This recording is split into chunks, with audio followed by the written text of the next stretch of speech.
did you get a new computer? Yeah, I just picked it up this morning. Well, what happened to your other computer? Yeah, this thing, it's toast, man. Oh man, that sucks. What are you gonna do with it? Yeah, I'm just gonna toss it. It's not like I can use it for anything. Well, I gotta go to class. You show me what that laptop can do when I get back. Later. You got it, man. I'll catch you later. It's time to throw this thing away. You know you shouldn't throw that laptop away. What? You know it's not a good idea just to throw that laptop away. Why not? It's garbage. It's not like I can recycle it. That's where you're wrong. You can recycle it at Best Buy.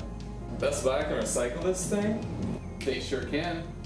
Did you know that in the US alone, over 4 billion pounds of electronic waste is generated each year, and only 13% of all that gets recycled? Wow, that's a lot of trash. It sure is. But recycling reduces manufacturer emissions, toxic waste, and it creates new jobs. Yeah, I think you know what to do.